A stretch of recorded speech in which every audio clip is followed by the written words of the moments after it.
See that? Oh, dang it! Ow!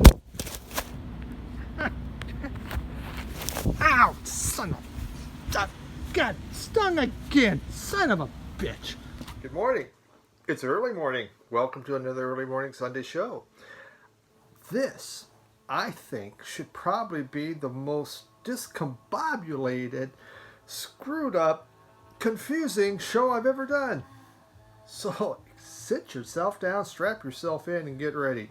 I got in, was it 10 o'clock last night? I finally got home from traveling this week. So it's not really prepared. It's just, you know what, we got to do that. The show has to go on. So then you try to get to bed, and I kept thinking all night long is, oh God, you're not ready. The show's not ready. It bothered me. So why bother sleeping when I can just sit in bed and fret a while? And isn't that crazy? Something like this. Oh my God, I'm not ready.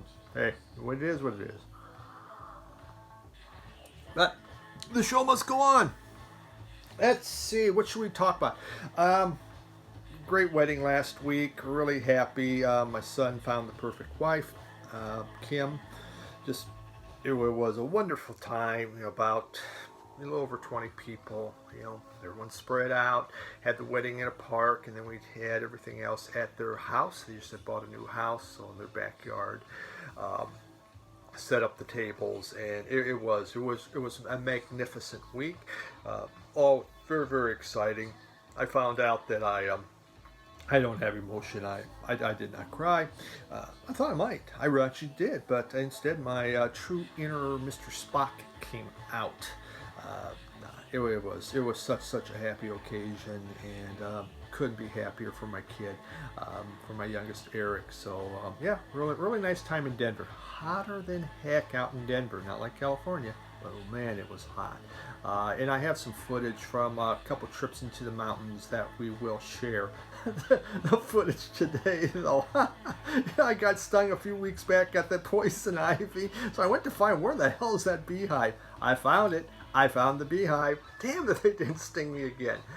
This weekend, we're putting on lots of clothes. I'm out there. Those guys, they're dead. That hive, they're gone. We're going to get rid of them. I'm going to show you. Went to here. It's called the Vinyl Groove. It's a record store. And just tell me where my record store was at. No, it doesn't. It's a suburb of Cleveland. I could say southern Cleveland, because if you go northern Cleveland, you're in Lake Erie. And it was a nice shop. The owner was really good. Had a great conversation. Was able to play a number of records that I wanted. Pricing, there were some items I bought I thought was really fairly priced. And there was some stuff when I got back, I looked at Discogs, holy crap, where did they come up with this price? I didn't know. A lot of times when you're just kind of the blind buying, what's this album? Let's give it a shot. And I couldn't pull up Discogs. It said low internet inside the store. Maybe they did that on purpose.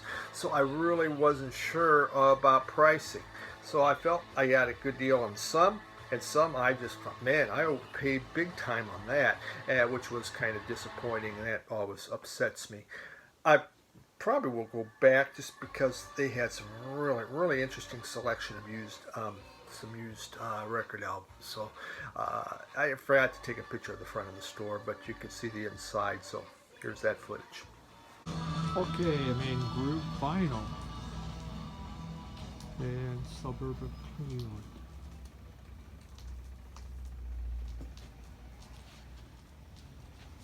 A lot of great stuff in here. Things I haven't seen. The walls have a lot new.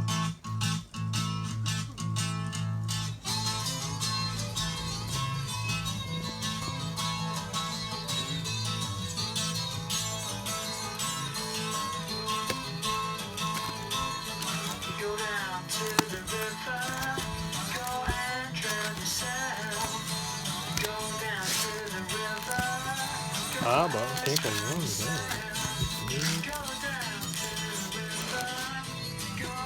Yeah, that's a good one.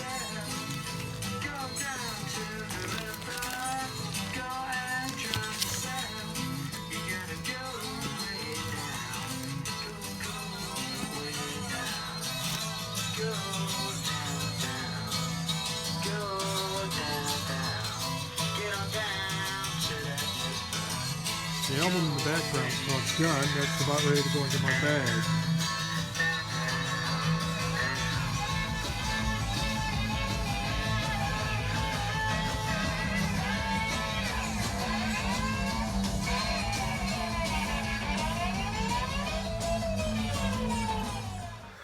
Okay, so let's start here on what we have this week instead of me rambling on.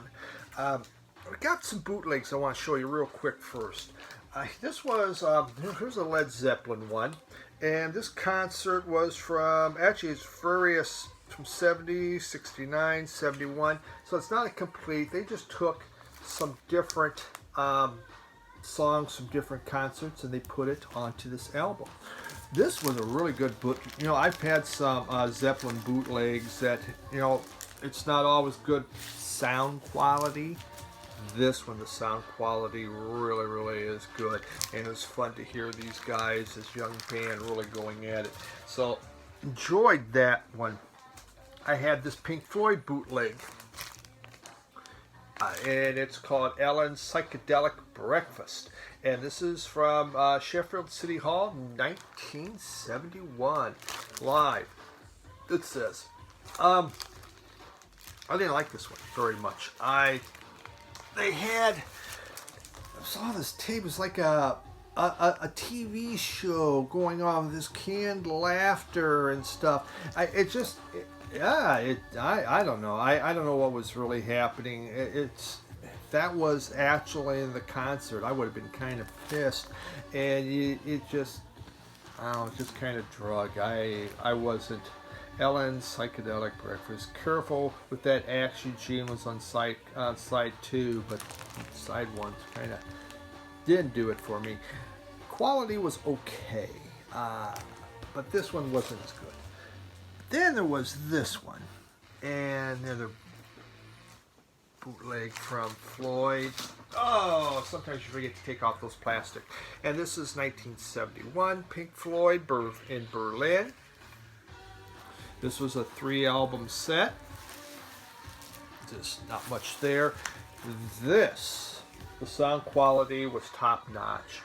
Side 1 was Careful with That Action Gene and Fat Old Son. Side 2, Embryo. And it was Echoes, Set the Hearts with Control of the Sun, Astronomy Domain, and Saucer Full of Secrets. Really neat. It wasn't, it wasn't Dark Side. It was the early stuff, which was fun to hear when they really got really spacey and really went out there. This one, the sound quality was excellent. Totally enjoyed this. I just thought it was a nice documentation of that group and what they were doing. Now, the newer stuff. What you hear in the background. Goldfrapp. This just got reissued. This came out in 2005, and I bought that CD. It was my first time I bought Goldfrapp. Holy smokes, I love this album. It's actually Goldfrapp. It was their 3rd album that they put out. There we go, isn't that? That's Alison Goldfrapp. She's the lead singer. Will Gregory is the other person in the group. And I have a nice little picture of them here, I believe. Let's see. And that's not. It came with that cardboard piece. And there we go. There's the dual. So they came out with this. And it was just an incredible album. It went number 2 in Britain right away. They had their big smash hit was called Ooh La La.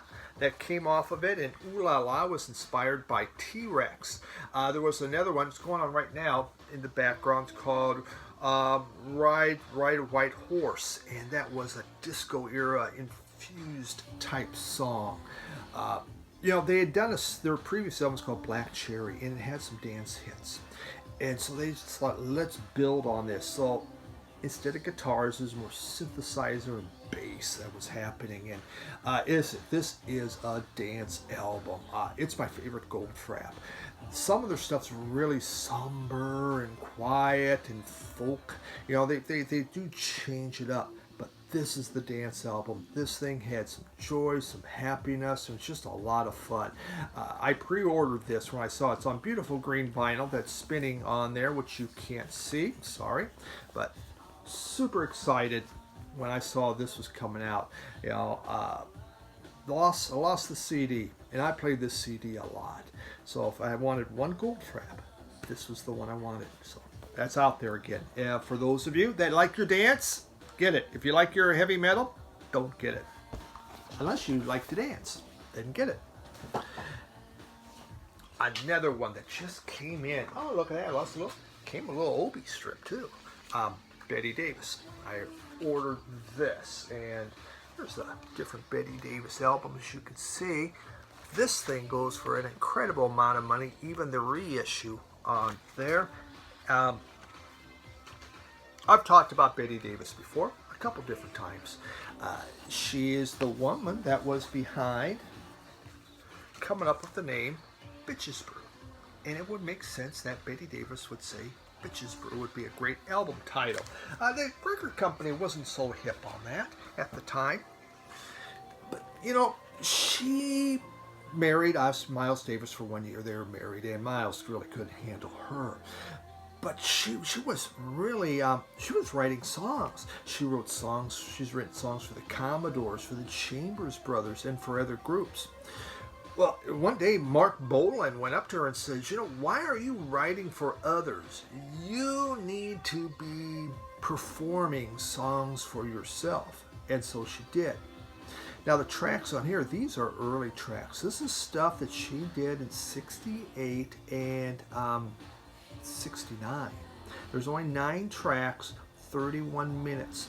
But it was music that she went into a studio with Miles Davis and Teo Macero, and they recorded these songs. It's an interesting documentation just for the fact, what was really fascinating is they have Miles talking in the background telling her, hey, here's what we need to do, try to do this, try to do that. Really, it was fun just to hear that raspy Miles voice telling her, you know, hey, we got to do this. Betty Davis, she was funk. Now, are these as funky as her albums that she actually put out in the 70s, which regretfully never did a lot? No. It shows a woman that's kind of learning what she wants to do. The later tracks, the ones from 69, definitely are more funk infused. She does some covers. She does CCR's Born on the Bayou. There is a Creams. What is that? See, told you I am just not quite here. Political Man, I believe it was called, from Cream. Yeah, Politician Man from Cream. She does that cover. So she's doing some various covers on here, but putting her own spin on it. Really interesting. Is this, if you've never had a Betty Davis, this isn't where you want to start, quite frankly. This is a good one. You can get this music on vinyl. I had it, lost it. I did save the vinyl, but guess what? I traded in one of my selections on it, and I brought it back so I could have the cool cover. Now I got an extra vinyl. This is a great way to start if you want Betty Davis. It's down, it's dirty funk. It is. She was basically like that nasty bitch on vinyl. In real life, pretty nice person, totally different. But when she got on stage, she growled and really made some great stuff. So great find. Happy to have that. Oh, my records are falling down. Okay, the next one. This was SCLT. This came from Ellis Picard. Ellis Picard. Alex, I'm sorry if I mispronounced your last name. Compro Oro, and with Murat Ertel, Esma Ertel, Cimarron, I don't know. It's Belgium progressive, Belgium probably psych jazz, and just came out. man. And see, there's me right there. Uh, this is a fascinating album. This was so good. It's worth, if you like more of that progressive jazz, kind of getting out there, guitar driven jazz. My God, this thing was awesome. It takes traditional Latin and Cuban rhythms, and then it just adds in these wild guitar riffs. And so they have this Murat Ertel and Esma Ertel. They're out of Turkey, and in Turkey they're kind of a from more of a kind of a psychedelic folk band, so they bring in those kind of sounds. So you have this mishmash of Latin and of Cuban type grooves with this Turkish psych going on. It works. It really works well. This has been such a good listen to. It was about improvisation, and it's a concept album. It's about like 5 million birds. Let's go up. Let's go to a better place. And the 5 million birds, they fly, and then they get to a spot, and they're all happy, happy, happy. But 30 birds say, you know what? There's more to it in life, and the 30 birds continue on. Well, eventually those 30 birds, it comes down to only 5. The 5 birds, they find that spot. They find this happy spot. They turn into the rising phoenix. Yeah, something. I actually like that. I'm sure there's a lot more in depth to it, but that's a basic summary of this album. Compro Oro, really great. Really great stuff. Alice, thank you so much. He has a great channel if you've never watched it. He does some of his stuff in German, and some of his videos are in German, and some are in English. I actually like the German. I can't speak German, but it's just kind of fun to watch and listen and see what he's saying. Really good stuff.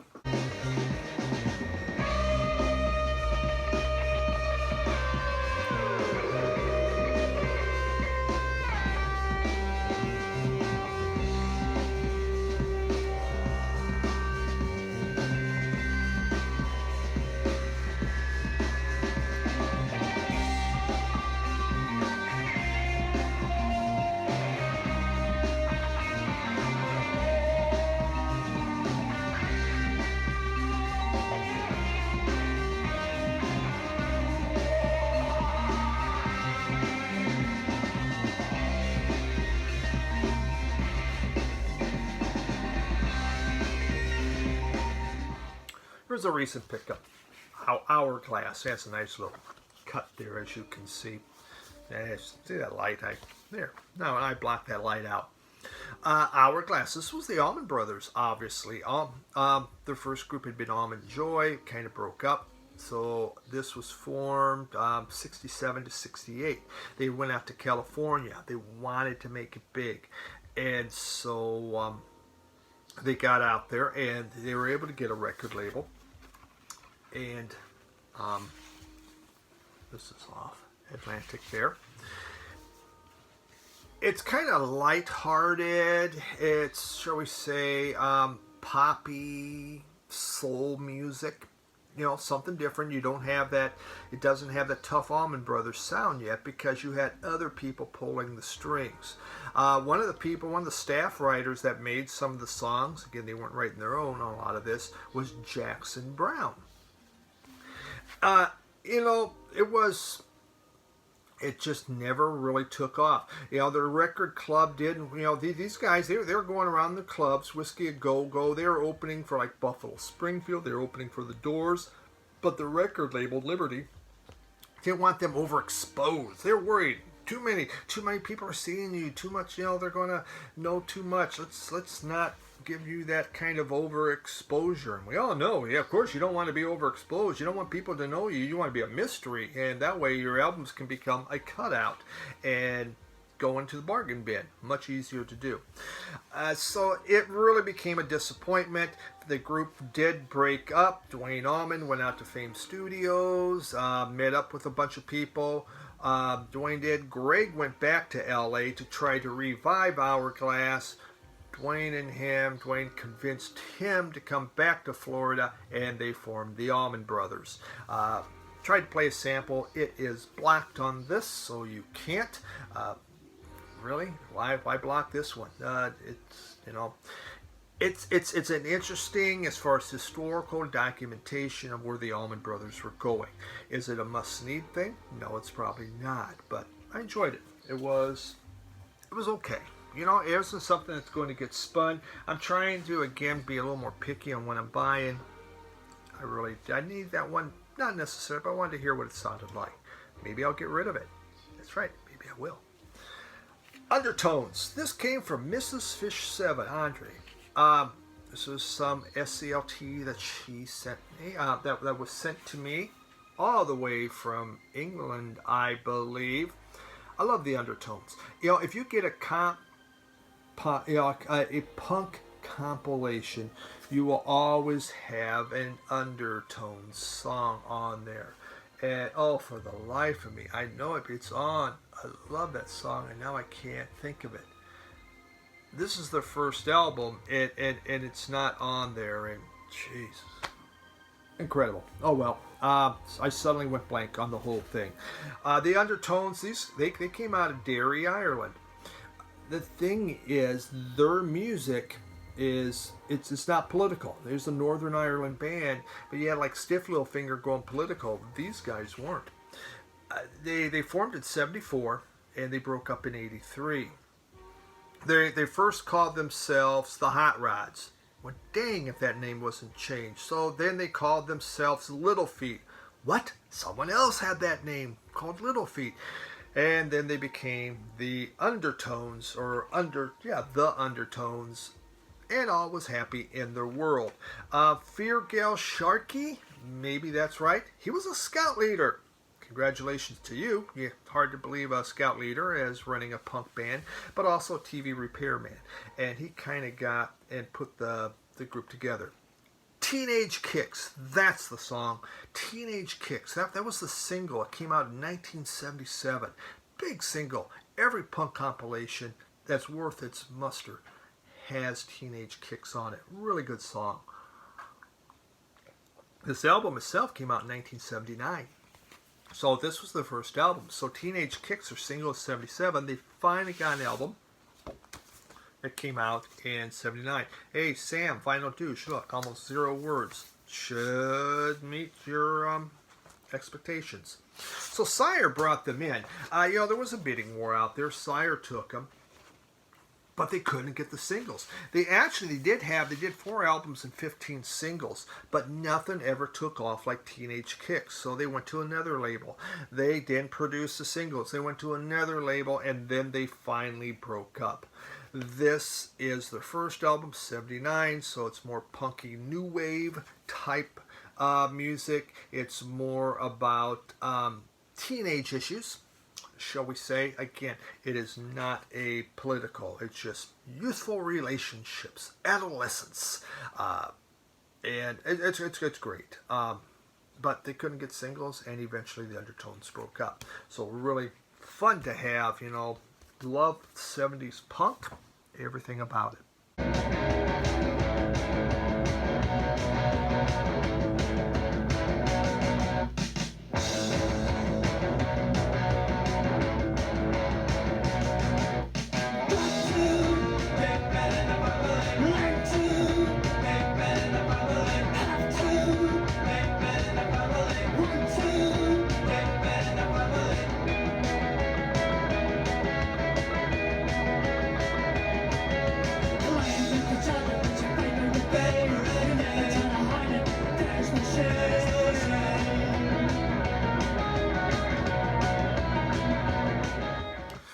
Headley, if you're watching, you would appreciate this.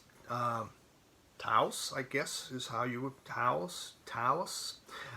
This came out in 1971. And has a little... Look at that. Someone shot them. Oh my God, they've been shot. Guess that's a poster. You can do... There's different ways to have a cutout. Here they decided to punch holes right through the damn thing. Look at that. Looks like someone took a shotgun to the whole thing, doesn't it? These guys, they came out actually out of a commune. There was a commune in Taos, and that's where they came out of in 1971. Basically, this is soft rock. It's kind of pop music with a little psyche, folky country to it. The harmonies are really tight. In fact, when you kind of think something like that country, maybe more Birds, but no, it's kind of more like Beatles type harmony. I mean, actually, they're very, very good harmonies. It was a pleasant listen. Blind Buy, I just thought, hey, let's see. I mean, the guy had striped pants, which are super ugly right now. I just, oh my God. But that was a big. We got lots of corduroy happening. I wore corduroy back in the 70s. So, yeah, it was something different. So, like in the vein, Poco, stuff like that, I guess. Really good harmonies. They did one album, almost nothing out there I could find about them. There it is.